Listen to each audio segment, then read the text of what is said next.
Estamos começando o programa Intercampus. Eu sou Ana Flávia Pereira e você pode acompanhar nossa programação pela frequência 870M, pela internet, no site radio.ufg.br ou ainda pelo aplicativo Minha UFG. Vai ser realizada amanhã, sexta-feira, dia 23, às 9 horas da manhã, na Escola de Engenharia da Universidade Federal de Goiás, que fica na Praça Universitária, uma mesa redonda para debater o cenário atual do ensino superior no Brasil e os desafios colocados pelo programa Futurice. A iniciativa da mesa é da Escola de Engenharia Civil e Ambiental da UFG, além da Escola de Engenharia Elétrica, Mecânica e de Computação, a Faculdade de Ciências e Tecnologia e a Faculdade de Artes Visuais da UFG. O reitor da UFG, professor Edivar Madureira Brasil, vai participar da abertura dos trabalhos. Também participam do debate o doutor em Educação da Faculdade de Educação da UFG, o professor Wanderson Ferreira, e o servidor Pedro Cruz, que é presidente da Comissão de Heteroidentificação da UFG. Ouça o Intercampus também pela internet no site da Rádio Universitária ou pelo aplicativo Minha UFG.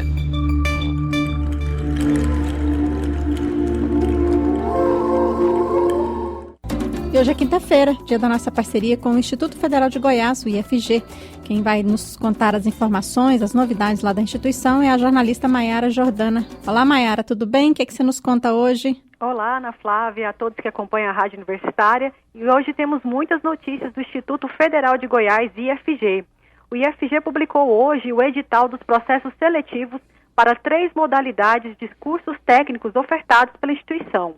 Os interessados poderão se inscrever na seleção para o ingresso nos cursos técnicos do IFG no próximo ano. E, Maiara, quem tem vontade, então, aí de fazer um curso técnico no IFG, esse é o momento de fazer a inscrição e participar do processo seletivo? Isso mesmo, Ana Flávia, esse é o momento. Estudantes que desejam cursar o ensino médio juntamente com o curso técnico, para esses serão oferecidas vagas em 42 cursos técnicos integrados ao ensino médio, ofertados pelos 14 campos do Instituto Federal de Goiás, em Goiânia e no interior do estado.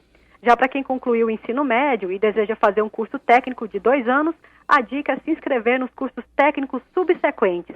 Para esses, serão ofertadas vagas em 18 cursos técnicos subsequentes do IFG. E para pessoas que têm mais de 18 anos, desejam voltar a estudar e terminar o ensino médio, também serão abertas hoje as inscrições para os cursos técnicos da educação de jovens e adultos EJA. Então, só reforçando, já abriram as inscrições para a seleção dos cursos técnicos do IFG. Os interessados devem acessar o site da instituição pelo endereço www.ifg.edu.br, consultar a lista de cursos técnicos e vagas disponíveis e fazer a inscrição gratuitamente. E são os últimos dias de inscrição para vagas remanescentes nos cursos de licenciatura do IFG. Termina neste domingo, dia 25, o prazo de inscrição no vestibular de meio de ano para vagas que não foram preenchidas nas licenciaturas em Música e em Física, ofertadas no Campus Goiânia, e na licenciatura em Química, oferecida no Campus Uruaçu. As inscrições na seleção para vagas remanescentes nas licenciaturas são gratuitas e feitas exclusivamente pelo site do IFG, só até este domingo. E na próxima semana começa o Goiânia Arte Deco Festival 2019, que será realizado de 27 de agosto a 1º de setembro, com atrações culturais em vários locais em Goiânia, entre esses aqui no Campus Goiânia do IFG, que é parceiro do festival. É a segunda vez que o campus cedia parte da programação do Goiânia Arte Deco Festival, que teve sua primeira edição no ano passado. Maiara, e qual que é o objetivo desse evento? Ana Flávia, o festival, tem por objetivo promover discussões sobre a preservação do patrimônio arquitetônico Arte Deco de Goiânia. Para quem desconhece a história da cidade, Goiânia foi fundada no início dos anos de 1930 e sua construção foi concebida ao estilo arquitetônico de inspiração francesa Art Deco. E essa influência arquitetônica permanece em alguns espaços de Goiânia, que conta com 22 bens públicos tombados como patrimônio Art Deco. E entre esses bens está o campus Goiânia do IFG, que também tem parte do seu edifício tombado como patrimônio Art Deco da cidade. Na programação do festival, serão realizadas palestras, exposição de pinturas dos patrimônios públicos tombados na Estação Ferroviária de Goiânia, feira de antiguidades e um circuito gastronômico. No campus Goiânia do IFG, a programação conta com demonstração de desenhos de letras com a técnica batizada de lettering no dia 27, E também, ao longo dos 6 dias do festival, haverá apresentações de grupos musicais do IFG, como Chorinho, grupo de metais, recital de violão. Além disso, vai ter oficina gastronômica com elaboração de um brioche francês no laboratório gastronômico e muito mais. A programação do evento está cheia de atrações e quem quiser saber mais sobre o Goiânia Art Deco Festival 2019 pode conferir no site www.ifg.edu.br/Goiânia. E o IFG está com oportunidade de curso para a comunidade em geral. Estão abertas as inscrições para palestras e workshops de programação neurolinguística e psicologia positiva. As atividades são gratuitas. Na programação do curso, que começa em setembro e vai até dezembro, serão 4 encontros que irão abordar temas ligados à programação neurolinguística e à psicologia positiva, como metodologias e ferramentas para melhorar a concentração, relacionamentos, sentimentos, ações e comunicação. Os conteúdos do curso serão ministrados pelo professor do campus Goiânia do IFG, Marcos Roberto Batista. Os interessados precisam se inscrever no curso pelo site do campus Goiânia do IFG. E tem atividade cultural para essa semana no IFG, Maiara? Sim, hoje, quinta-feira, é dia de atração cultural gratuita no Teatro do campus Goiânia do IFG. A apresentação de hoje à noite promete muito forró ao som do grupo Tropicana. No show, batizado de Forrosiano com a Tropicana, o repertório vai fazer todo mundo arrastar o pé e sair cantarolando os clássicos do forró, imortalizados por compositores como Luiz Gonzaga e Dominguinhos. Criada em 2018, a banda Tropicana é formada por Gabriela Ventura no vocal e triângulo, Leandro Mourão no violão, Murilo Pacheco na bateria, Renato Taborda no contrabaixo e o nosso aluno do curso técnico em instrumento do campus Goiânia, Breno Menezes, na flauta. O nome da banda é uma homenagem à canção Morena Tropicana de Alceu Valença e Vicente Barreto, que fará parte do repertório do show dessa noite, incluindo Lamento Sertanejo de Dominguinhos e Gilberto Gil, Cola de Menina de Jorge Filho, Shot das Meninas e outras canções. Quem curte forró não pode perder o show Forrosiano com a Tropicana hoje, às 19 horas, no Teatro do Campus Goiânia do IFG, que fica aqui na Rua 75, número 46, Centro. A entrada no show é gratuita. E essas são as informações de hoje do Instituto Federal de Goiás. Muito obrigada, Ana Flávia, e até a próxima quinta-feira. Maiara, a gente é que agradece, muita informação, né? E tudo pode ser conferido lá na página de vocês também, né? Isso mesmo, Ana Flávia. Obrigada, até semana que vem. Até semana que vem. O Intercampus faz um pequeno intervalo e volta já. Jornal da 6. Independência e credibilidade desde 1980. De segunda a sexta, a partir das 6 horas da noite. Não perca.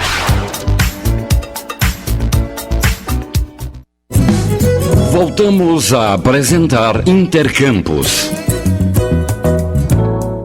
O Grupo de Estudos em Gênero e Cinema, GECI, da Faculdade de História da Universidade Federal de Goiás, UFG, promove a partir do dia 5 de setembro mais uma edição do Elas Fazem Cinema, mostra de filmes dirigidos por mulheres. Para nos contar mais sobre o evento, a gente convidou a professora Alcilene Cavalcante, da Faculdade de História da UFG. Olá, professora Alcilene, obrigada por aceitar nosso convite. Olá, eu que agradeço, não é, o convite. Professora, conta aí pra gente, né? Por que fazer uma mostra de cinema somente com filmes dirigidos por mulheres? Bem, historicamente as mulheres sofrem de um silenciamento e uma invisibilidade em todas as frentes, não é? Nas ciências, nas artes, na política.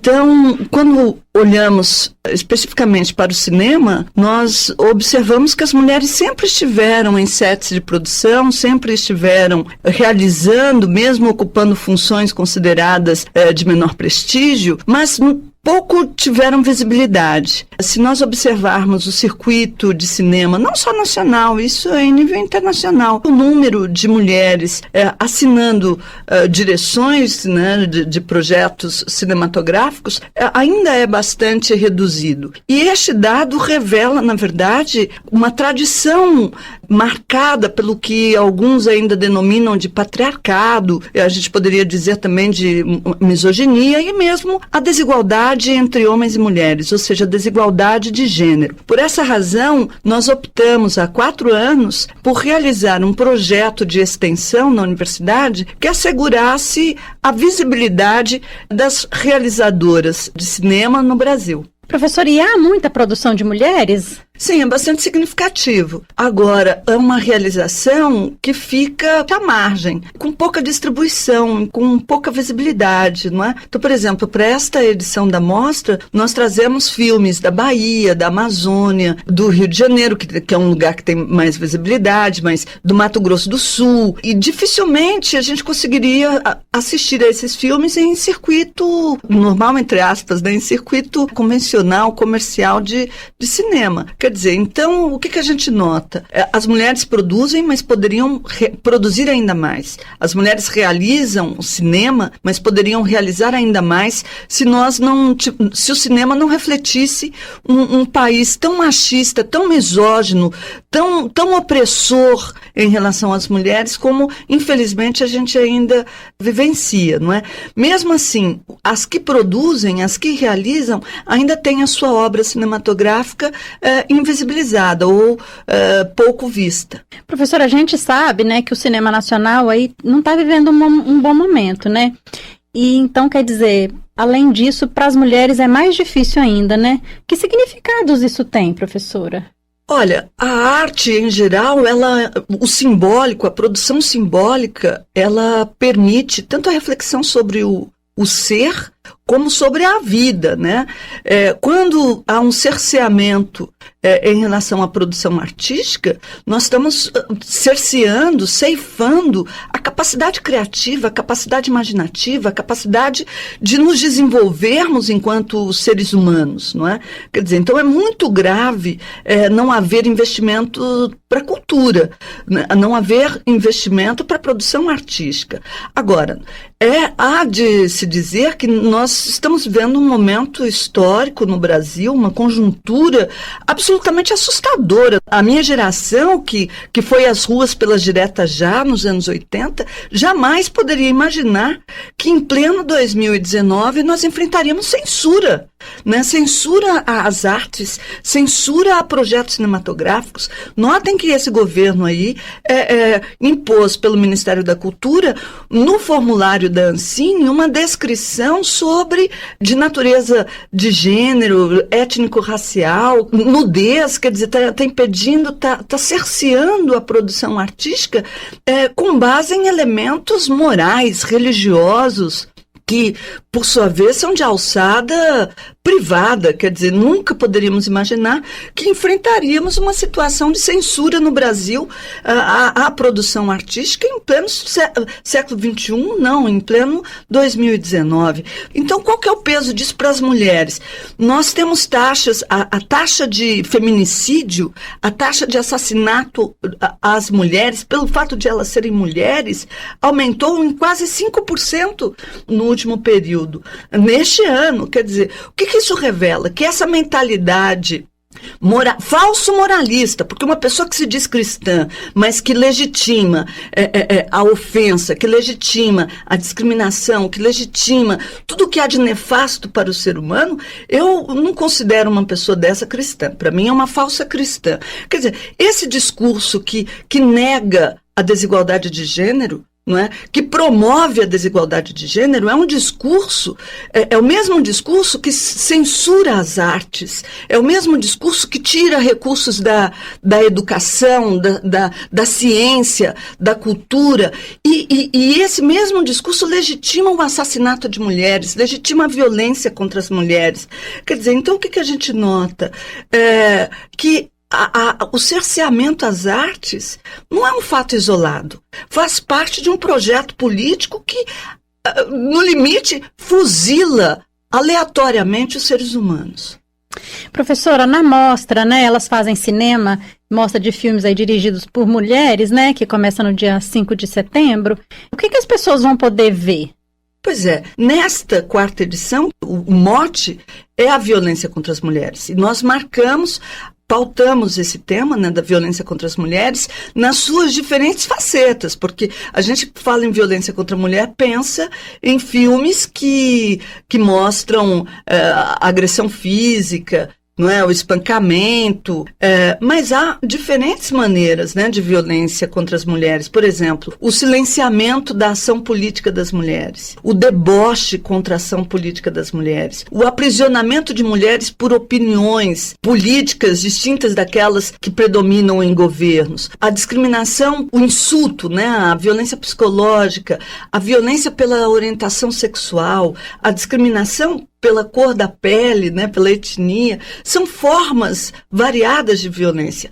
Por exemplo, o filme de pré-abertura no dia 5 de setembro, às 14 horas, no Cine UFG, no Campus Samambaia, é sobre a questão indígena. O que estão fazendo com a população indígena no Brasil é assustador, é extermínio. E as mulheres indígenas sofrem isso muito diretamente.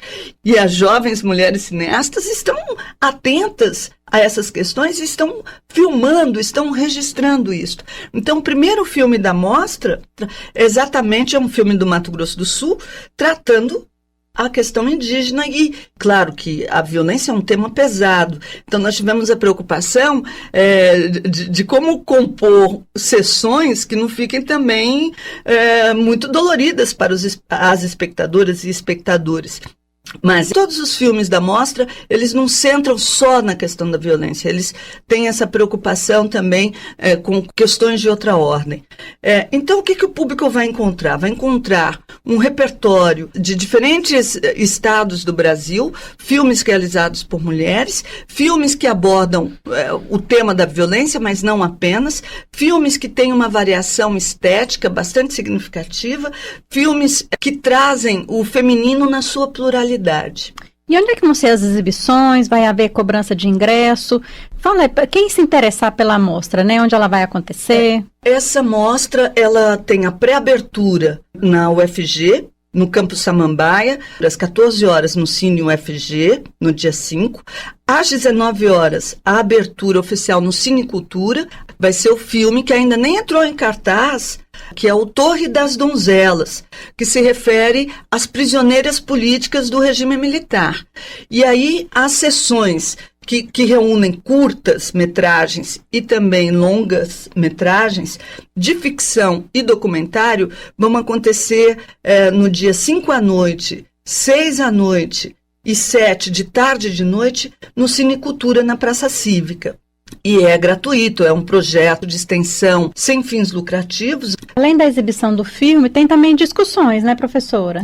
Após cada sessão, há uma mesa de debate. A ideia é fazer uma abordagem do filme. Então, a nossa preocupação é trazer a diversidade do feminino, trazer as diferentes facetas da violência contra as mulheres, trazer filmes que abordem esse tema de diferentes lugares, com diferentes formatos, exibi-los e promover mesas de abordagem, de debate com o público sobre esses filmes, com convidadas, tanto realizadoras do cinema, quanto especialistas também.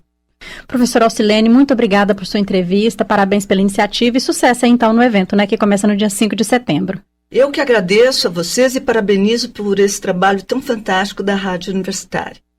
Essa foi a participação da professora Alcilene Cavalcante, ela que é coordenadora do Grupo de Estudos Gênero e Cinema da Faculdade de História da UFG. Ela nos contou mais sobre a mostra Elas Fazem Cinema, mostra de filmes dirigidos por mulheres, que será realizada entre os dias 5 e 9 de setembro na UFG e no Cine Cultura. Intercampus, nas ondas da Rádio Universitária. Sintonize.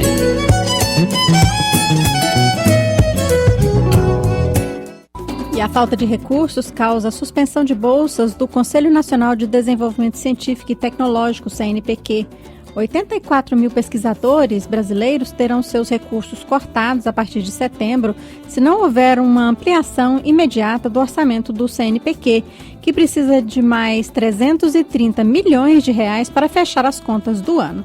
A jornalista Isaura Carrijo conversou com o professor José Alexandre Filizola, do Departamento de Ecologia do Instituto de Ciências Biológicas da UFG, e ele deu mais detalhes sobre a situação. Vamos ouvir. O Conselho Nacional de Desenvolvimento Científico e Tecnológico, CNPq, órgão vinculado ao Ministério da Ciência, Tecnologia, Inovação e Comunicação, anunciou a suspensão da concessão de novas bolsas de estudo para pesquisadores na última quinta-feira, dia 15 de agosto. De acordo com o comunicado publicado nas redes sociais, a motivação se dá porque não haverá recomposição integral do orçamento de 2019. E segundo nota oficial divulgada no site da Universidade Federal de Goiás, um total de 50 cotas foram atingidas aqui na instituição. Para falar sobre o impacto dessa notícia e dar mais detalhes sobre o cenário da pesquisa na UFG e no restante do país, nós vamos conversar agora por telefone com o professor José Alexandre Filizola, do Departamento de Ecologia do Instituto de Ciências Biológicas da UFG. Professor Filizola também é membro titular da Academia Brasileira de Ciências, ABC. Bom dia, professor. Obrigada por falar com a Rádio Universitária da UFG.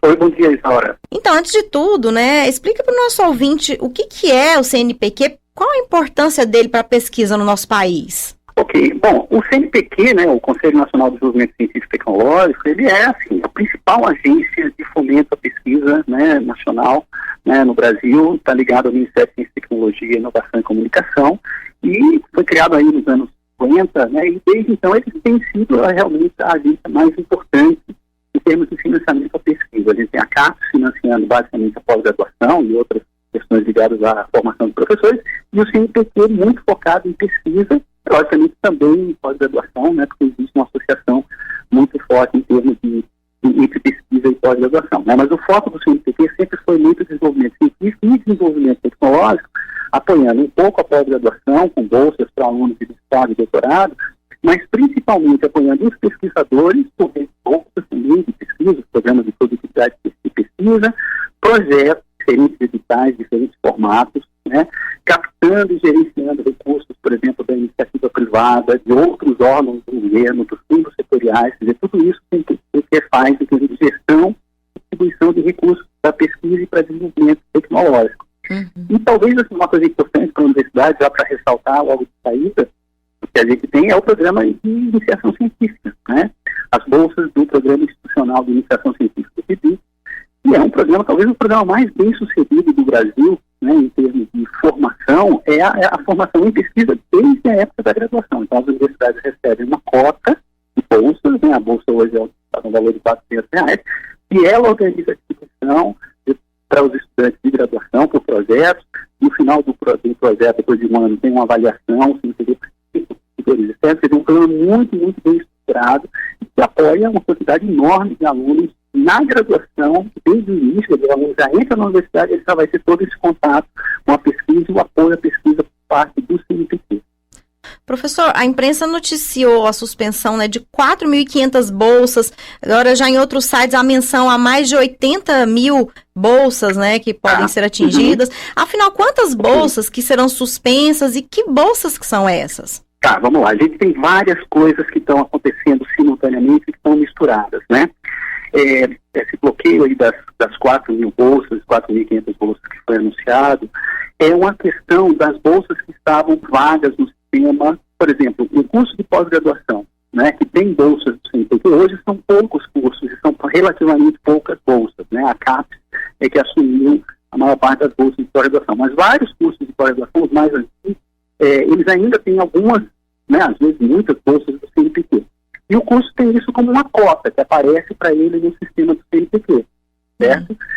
Se, por exemplo, aquela bolsa, por qualquer razão, naquele momento, não estivesse com um aluno associado a ela, porque, por exemplo, o aluno defendeu a tese dele, ou o aluno se afastou por alguma razão e o curso não colocou ninguém no lugar, essas bolsas foram bloqueadas. Então, essas bolsas foram recolhidas. Então, eram cotas de bolsas que não estavam sendo usadas. Tudo isso foi bloqueado do sistema, foi removido do sistema, certo? As 80 mil bolsas que está se falando que vão ser cortadas, ou que não vão ser pagas, elas são as bolsas usuárias do Brasil todo, em vários programas, de vários tipos de bolsa, elas não vão ser pagas porque o CNPq não tem mais orçamento e não tem mais financeiro, não tem mais recursos para pagar. Elas continuam, está tudo certo a princípio, houve a distribuição, houve a seleção, etc. Mas o CNPq não tem mais orçamento, não tem mais recurso em caixa para fazer os pagamentos. São duas situações diferentes. Uhum. Agora, na UFG, essas bolsas que foram afetadas, né, são essas bolsas de projetos que já estão em andamento? Qual que é a Tudo situação? isso em andamento. Essas 80 mil bolsas, de uma maneira geral, no Brasil todo, né, são bolsas que estão em andamento nos projetos todos, né. Eu estou lendo aqui no site da Pró-Reitoria de Pesquisa e Inovação, e a implementação de novas bolsas do CNPq foi suspensa, quer dizer, a gente acabou de fazer a seleção, né? Isso é o terceiro problema, Laura. Uhum. As bolsas que estavam para ser implementadas, ou cujos editais, por exemplo, foram divulgados, as pessoas se inscreveram, né? Os projetos foram avaliados, então, ou esses projetos, por exemplo, foram avaliados, mas não foi divulgado o resultado, né? Ou o que aconteceu agora, as bolsas que não tinham sido implementadas ainda nesses projetos novos, que iam começar, foram suspensas. Então nós temos 3 problemas diferentes, né? E essa questão envolve 3 problemas. O primeiro, só para o pessoal entender, né, isso com clareza, 4.500 bolsas que foram recolhidas porque não estavam naquele momento exato sendo usadas, está numa fase de transição, por exemplo.